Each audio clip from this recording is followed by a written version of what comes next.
आता अभयचे जांभूळयुक्त जंबोवासव मधुमेहींसाठी संजीवनी।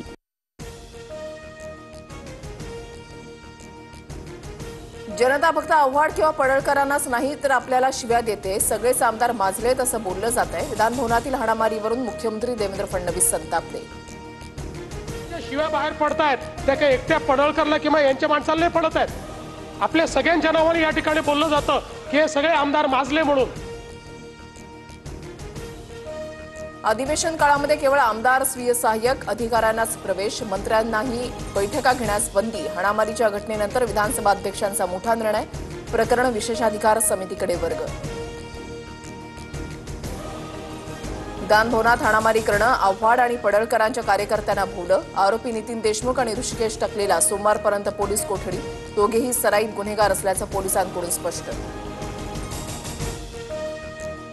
काल मारामारी करणारे कडवे होते की डावे, विधिमंडळातच कायद्याला आव्हान देणारं कृत्य, यावर कडक कारवाई झालीच पाहिजे। विधानभवनातील राड्यावरून उद्धव ठाकरेंची टीका। जनसुरक्षा कायद्याअंतर्गत कोणत्याही एका व्यक्तीला अटक करता येत नाही। डावे आणि कडवे डावे यात खूप फरक, कुणावर ही चुकीची कारवाई केली जाणार नाही, मुख्यमंत्री फडणवीसांचं आश्वासन।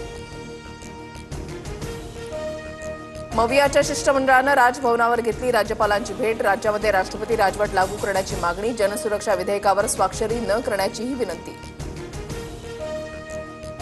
आत्महत्येचा प्रयत्न केल्याप्रकरणी ज्ञानेश्वरी मुंडेंवर गुन्हा दाखल, पतीच्या हत्या प्रकरणामध्ये न्याय मिळावा यासाठी निष्प्राशन, गुन्हा दाखल करण्यापेक्षा एन्काउंटर करा, ज्ञानेश्वरी मुंडेंचा संताप।